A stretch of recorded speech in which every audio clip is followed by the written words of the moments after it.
Bienvenue dans cette nouvelle vidéo, j'espère que vous vous portez bien. Quant à moi, je suis en pleine forme.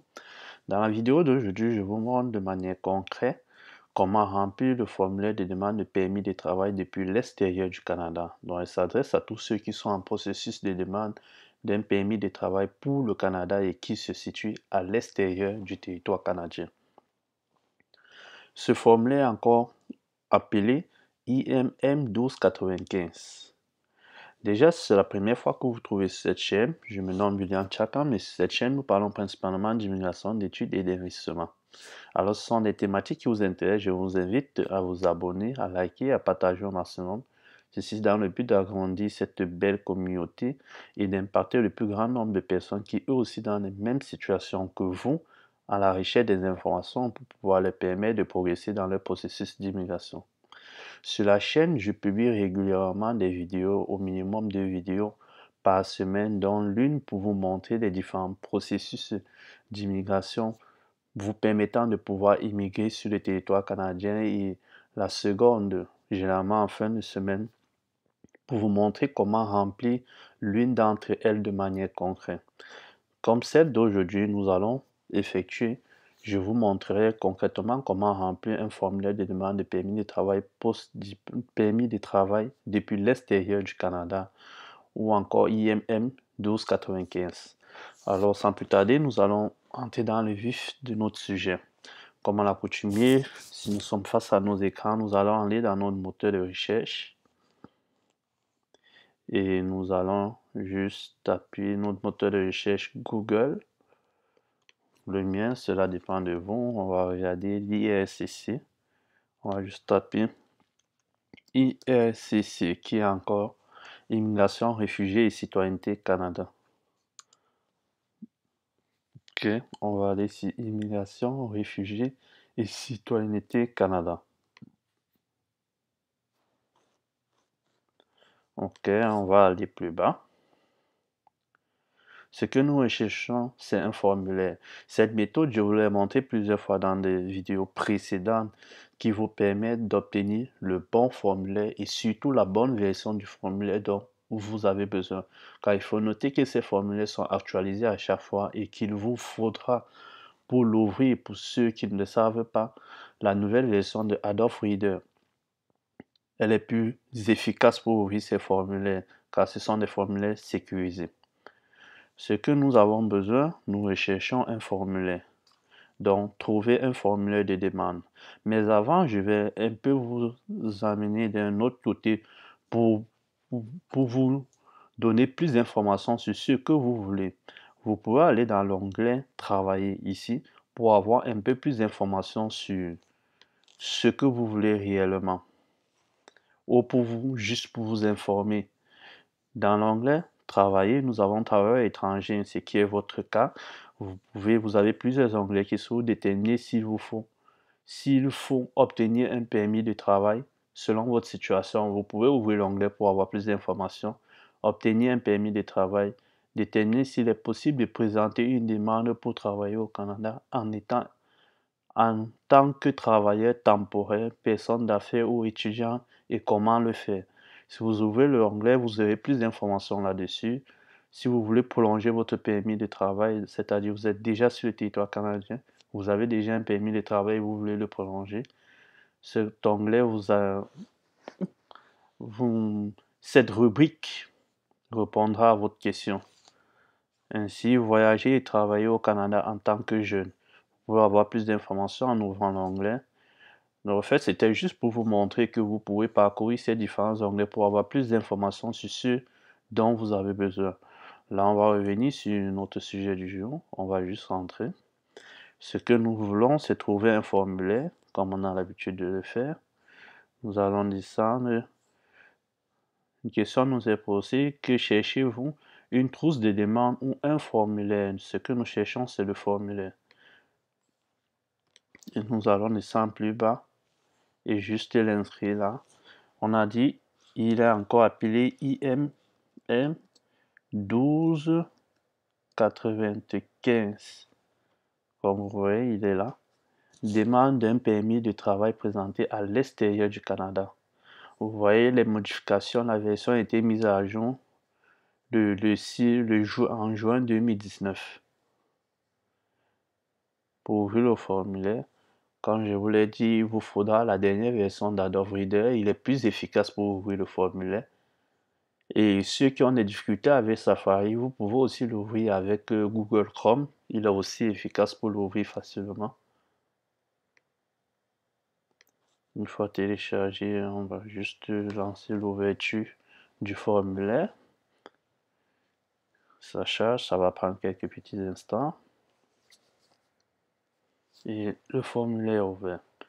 Nous avons le formulaire Gouvernement du Canada, demande de permis de travail présenté à l'extérieur du Canada. Nous allons remplir notre formulaire progressivement.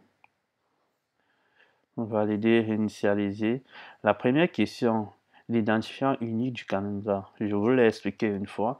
Cette rubrique s'adresse à ceux qui présentent une demande pour une seconde fois. Si vous avez déjà présenté une demande au Canada, que ce soit pour un permis de travail, un visa de résident temporaire, il vous a déjà été attribué un identifiant unique du candidat.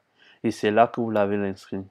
Mais si c'est votre toute première fois de faire une demande ou de remplir un formulaire vous autorisant à venir sur le territoire canadien, vous n'avez pas encore ce point-ci, cet identifiant unique du candidat, et vous allez juste laisser la case vide, ça ne dérange pas. On va là, la deuxième question.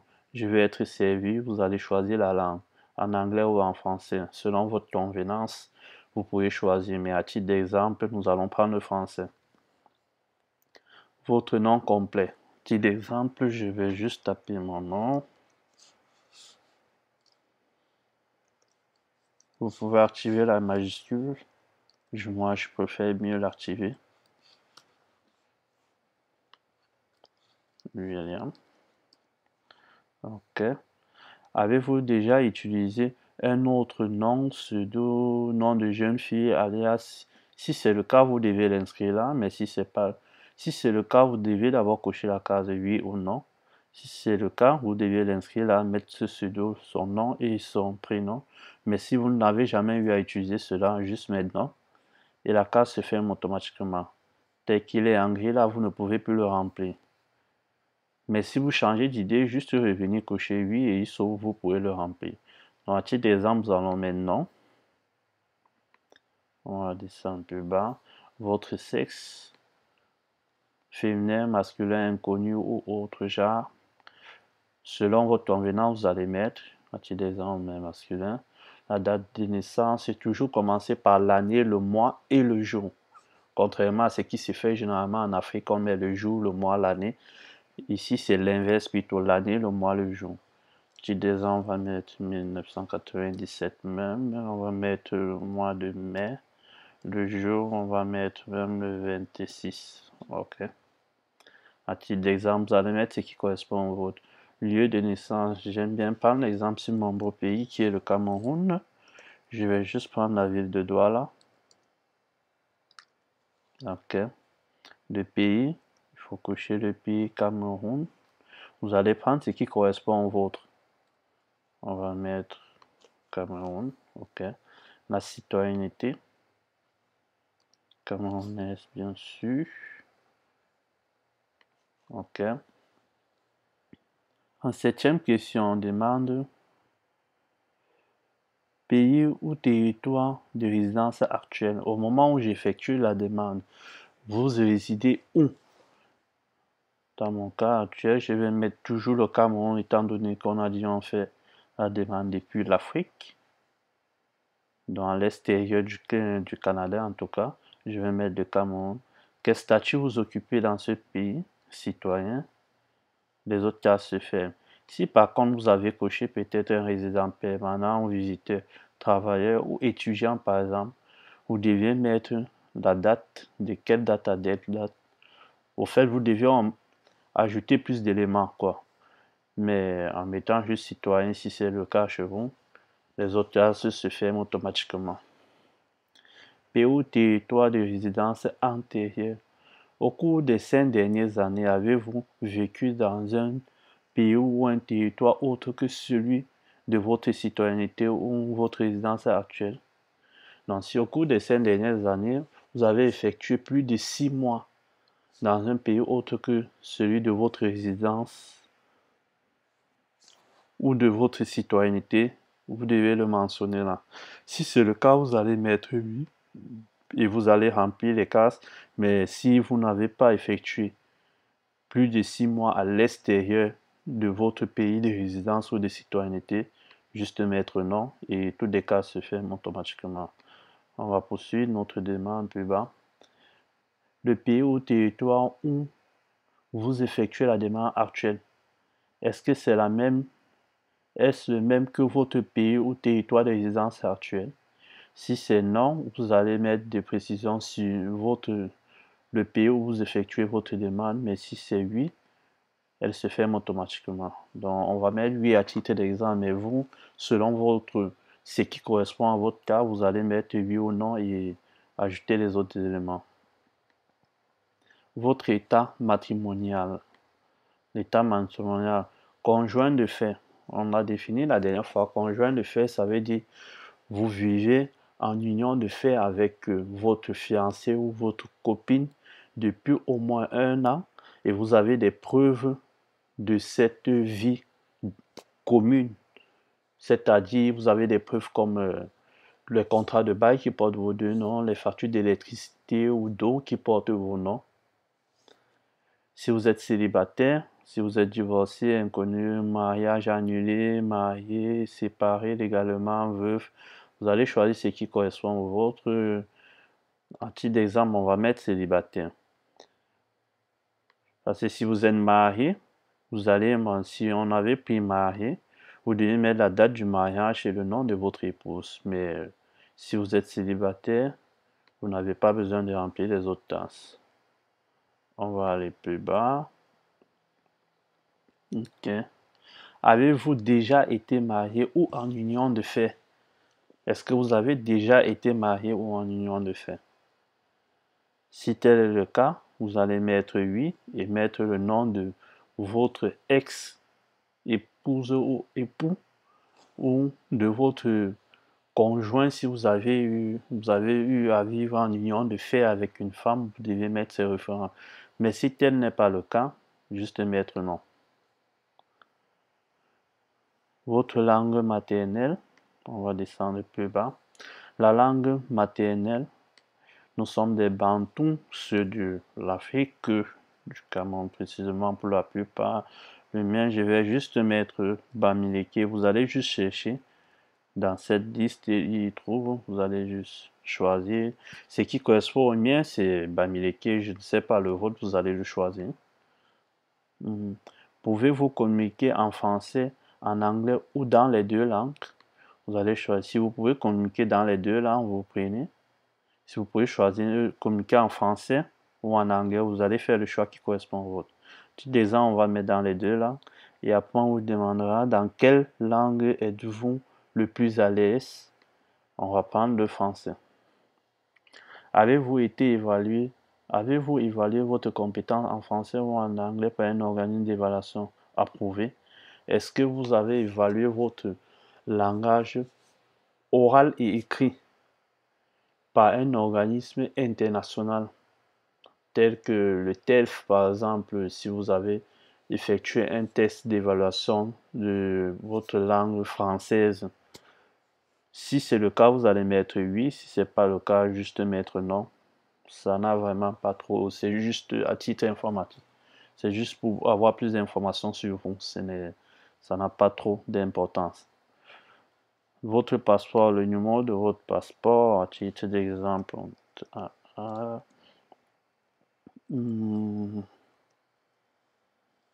54, 10, à titre d'exemple, le pays de délivrance, Cameroun toujours. Ok. Date de délivrance. On commence toujours par l'année, mois et jour. La date de délivrance, à titre d'exemple, on va dire c'était en 2020 par exemple. 2020. Le mois, je peux mettre 5e mois. Le jour, je mets le 19. Ok. Ça veut dire que ça va s'expirer. Généralement, les passeports en Afrique sont valides pour 5 ans, donc ça va s'expirer en 2025. Le mois, on met toujours. Et le jour, principe 18. Ok. Pour ce voyage, utilisez-vous un passeport délivré par le ministère des Affaires étrangères de Taïwan, lequel figure votre numéro d'identifiant. Si vous constatez, les cas sont déjà en grise parce qu'elles ne correspondent pas. Ce n'est plus cohérent avec cette question, puisque plus haut, vous avez déjà dit que vous utilisez un passeport camerounais effectué, délivré au Cameroun, et vous avez mis les dates de délivrance. De ce fait, la question 5 et 6 devient automatiquement en gris, vous n'avez plus besoin de les remplir. Elle ne vous concerne plus. On va descendre plus bas. Pièce d'identité. Avez-vous une pièce d'identité nationale? Si c'est le cas, vous cochez oui. Vous allez mettre le numéro de la pièce, le pays de délivrance, date de délivrance et la date d'expiration. Mais si vous n'en avez pas, juste mettre non. Comme à titre d'exemple, on va mettre non. Et tous les cas se fait. On va descendre plus bas.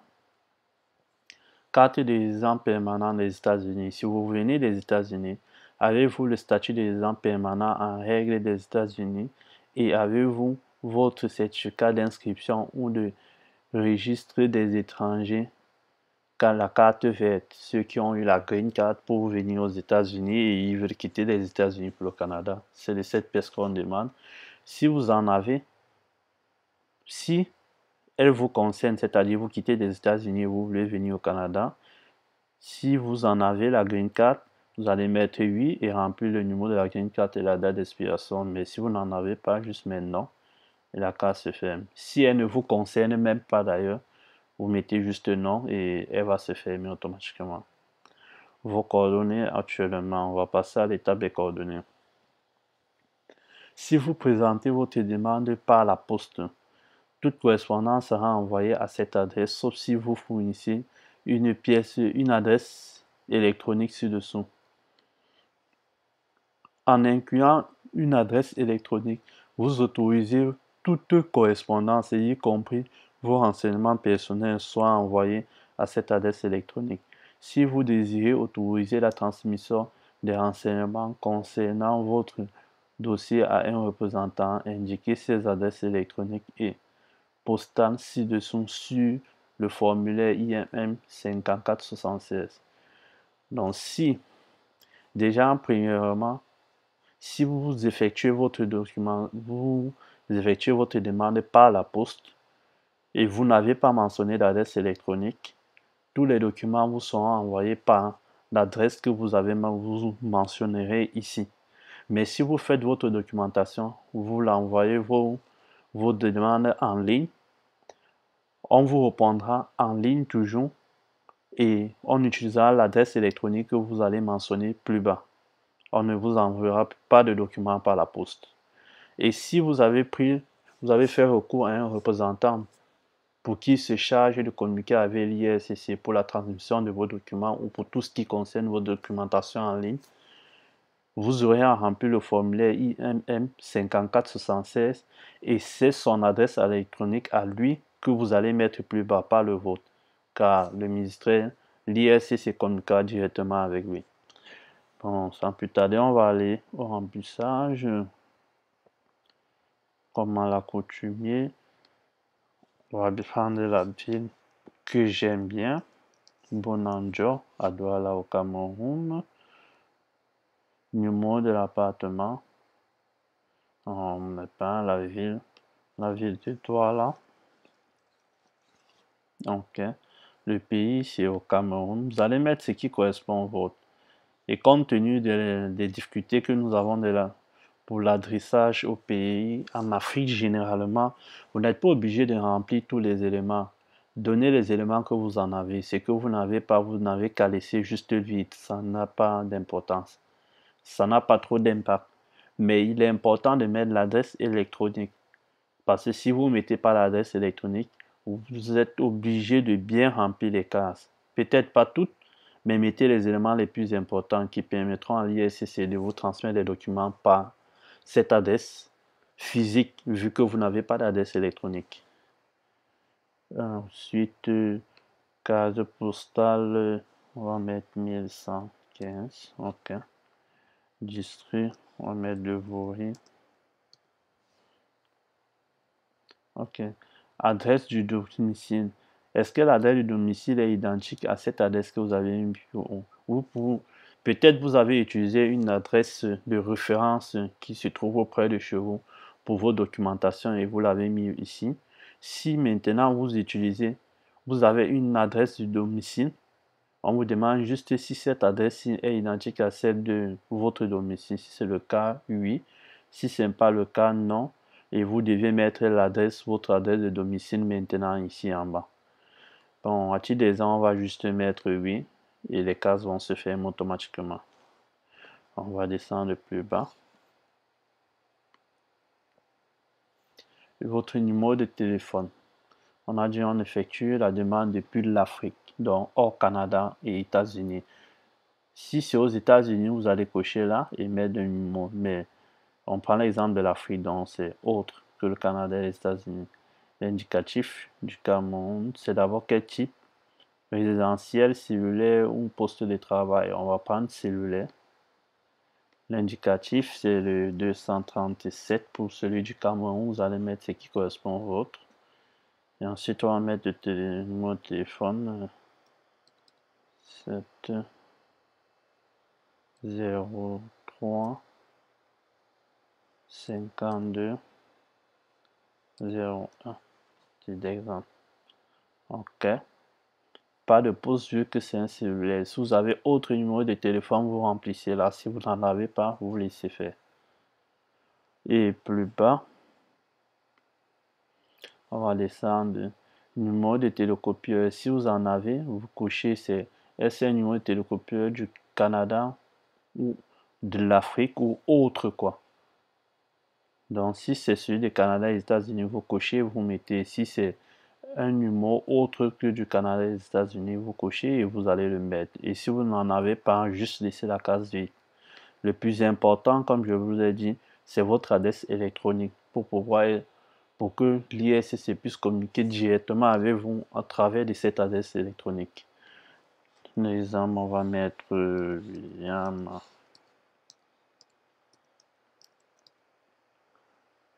90 en commercial non.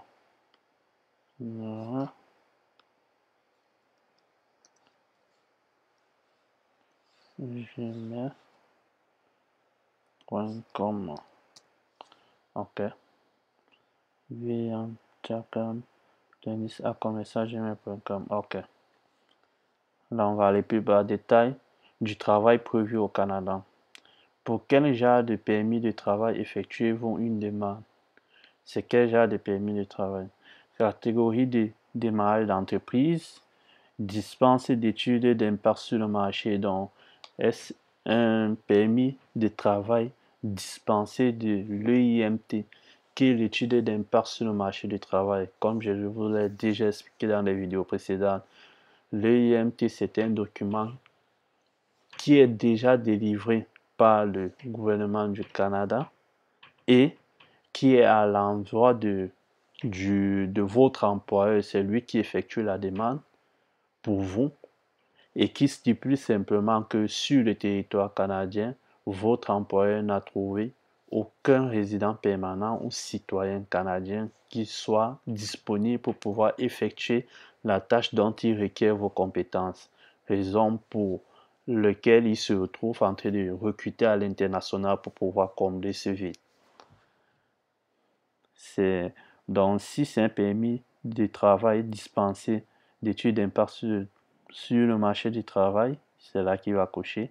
Un permis de travail ouvert. Un permis de travail ouvert, c'est un permis de travail qui n'est lié à aucun employeur.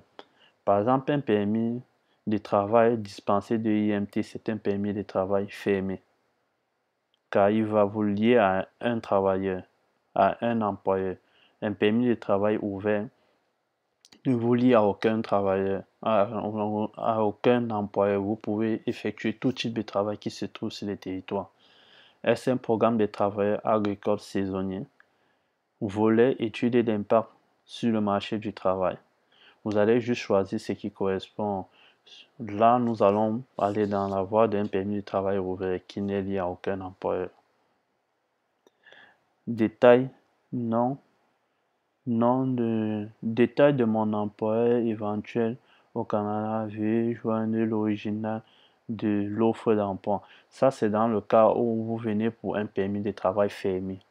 C'est-à-dire, dans le permis de travail fermé, selon ce volet, s'il y a celui qui est dispensé d'études d'impact sur le marché du travail et celui qui va avec le volet d'études d'impact sur le marché du travail. Donc, celui-ci et celui-ci, ce sont des permis de travail fermés.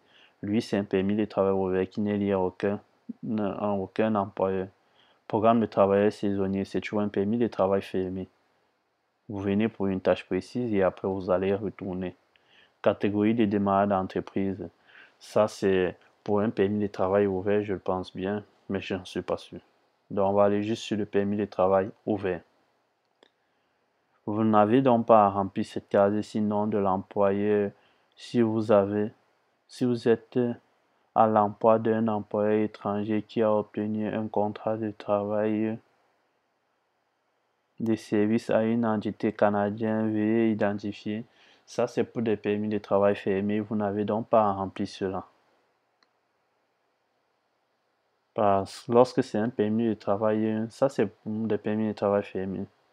Or, on est en train de faire une demande pour un permis de travail ouvert. Pour un permis de travail fermé, vous allez indiquer le nom de l'employeur, l'adresse, vos horaires de travail, le lieu, toute la documentation. Donc là, vous n'en avez pas besoin de remplir ceci. Lieu prévu de l'emploi au Canada, province.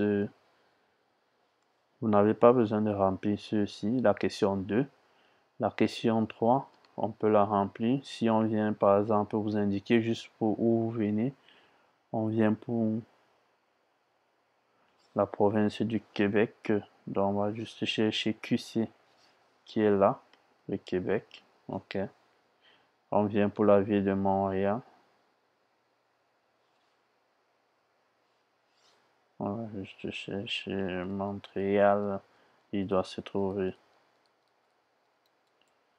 quelque part ici en bas. Et Montréal, oui. Et l'adresse. Ma profession au Canada sera titre de l'emploi, bienvenue, numéro d'études d'impact sur le marché, durée du travail. Tout ceci n'est même pas besoin de remplir. Tout ceci est lié à... Tout ceci, c'est pour un permis de travail fermé qu'il faut remplir ça. Le lieu prévu de l'emploi au Canada, vous venez pour un permis de travail ouvert. Votre scolarité. On n'a pas besoin de le remplir vu qu'on vient pour un permis de travail ouvert. Votre scolarité. Avez-vous reçu une éducation postsecondaire, y compris universitaire, le collège ou une formation dans l'apprentissage? Si c'est le cas, mettre oui. Si c'est pas le cas, juste mettre non. En dessous des on va mettre oui. Ok. Y compris universitaire, le collège ou une formation en apprentissage? Oui. Vous allez mettre l'année, le domaine, l'école, la ville, le pays. Ici, on va mettre par exemple de 2 ans une formation en soudure à titre d'exemple, quoi. Si c'est le cas, vous allez mettre ouais, en 2022, 22, oui. Le mois, on va mettre en janvier. Ok. C'était dans quel domaine? C'est une formation d'apprentissage à titre d'exemple, quoi. Soudure. Donc, si c'est pas le cas chez vous, vous mettez juste non, tout va se fermer, mais si c'est le cas, juste mettre oui. Établissement. Formation. On va mettre... on va inventer une formation pour le mettre là.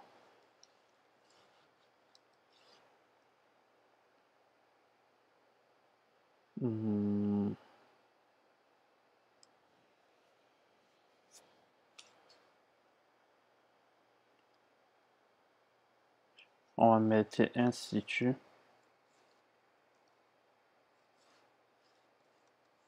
supérieur de technologie.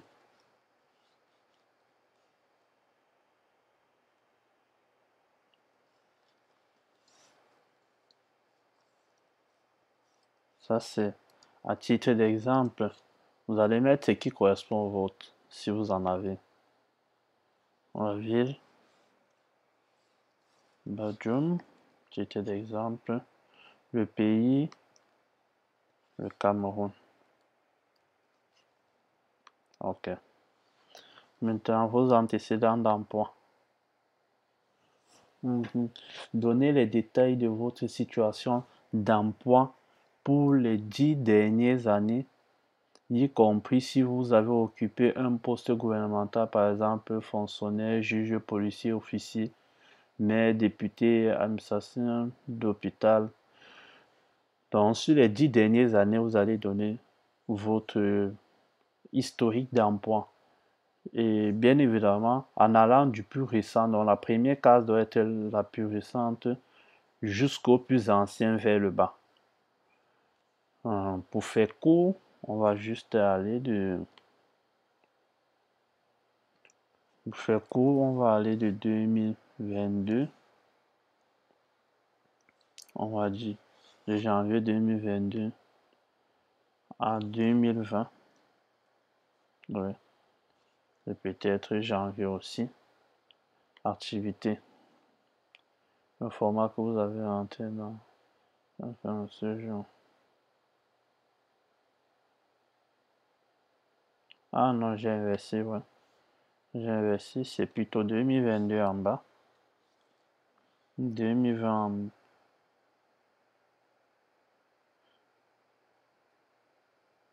Oui, de 2022. Ok, 2022 en bas. Oui. Janvier 2022. Ok. Donc, on va de 2020 à 2022. La case numéro 1 est la plus récente. Ensuite, les plus anciennes. Bon, pour faire que j'ai pris un cycle de 10 ans directement. Profession, je vais mettre soudeur, vu que j'ai dit j'ai fait une formation en soudure.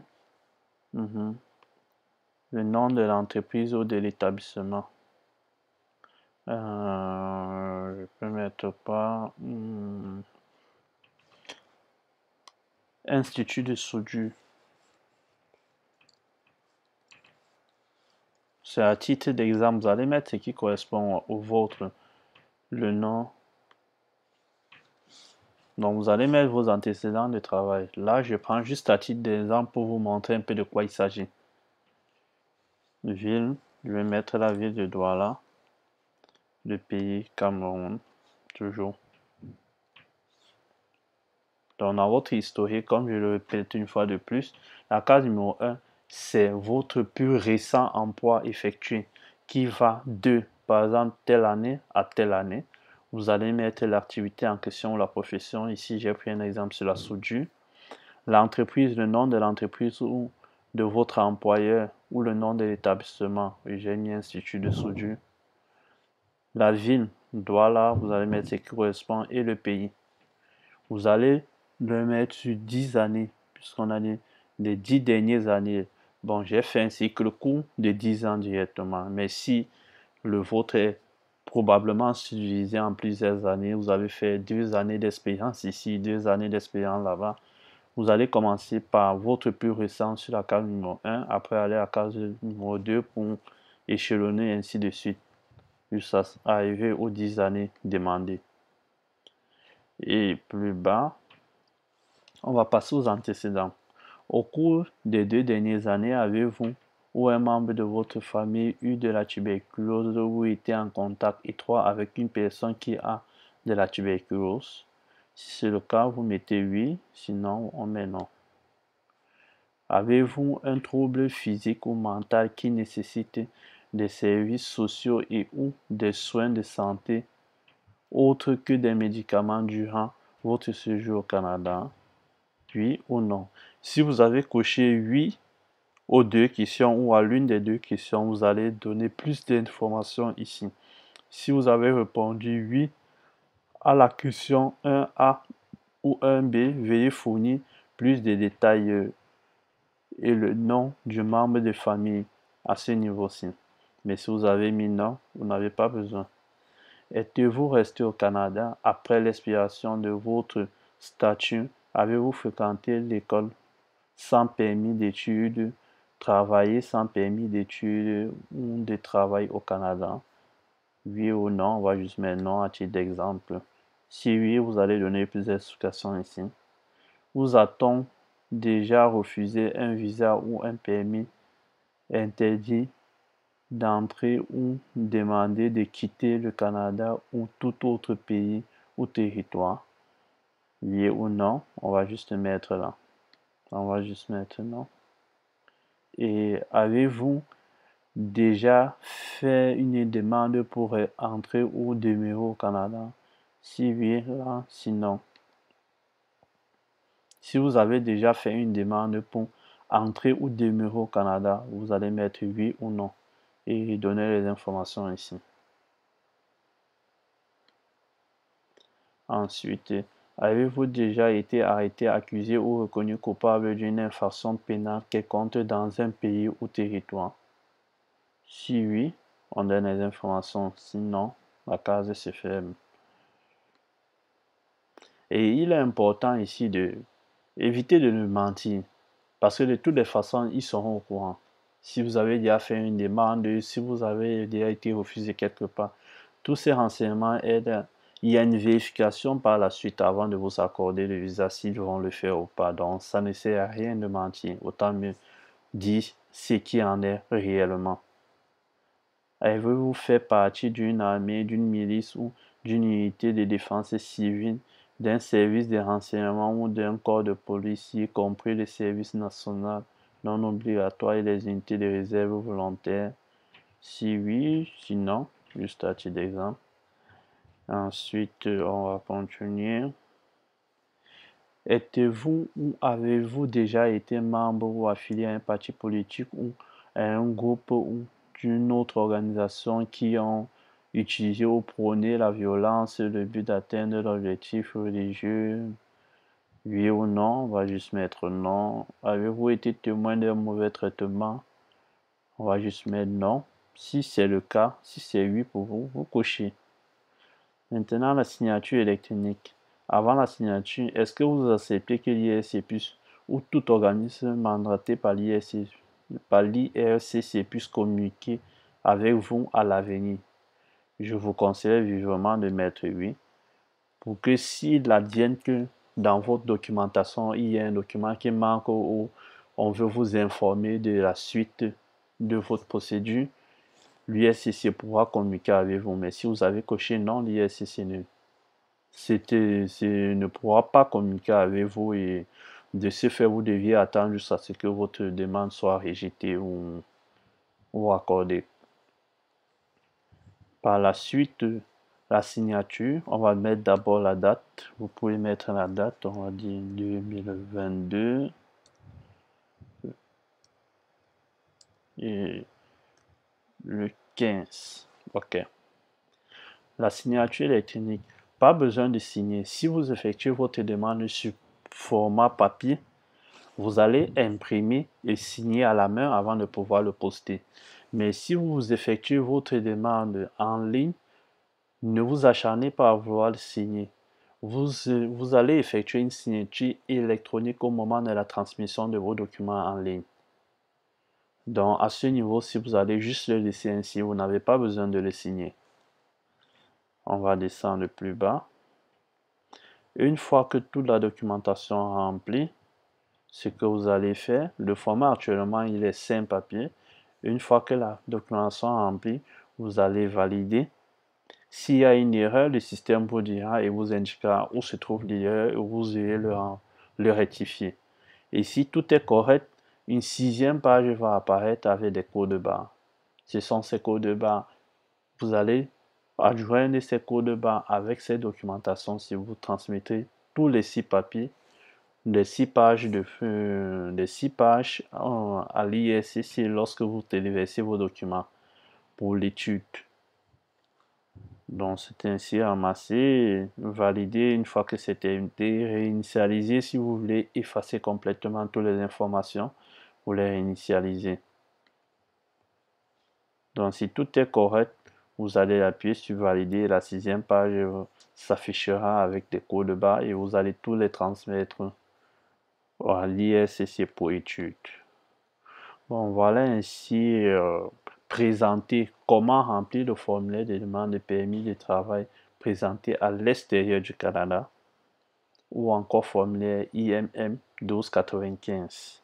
Si vous avez des questions ou des suggestions je vous invite vivement à les laisser en commentaire et il me fera un plaisir de les lire et de vous répondre dans les plus brefs délais. Sur ce, on va se dire à la prochaine vidéo. Ciao.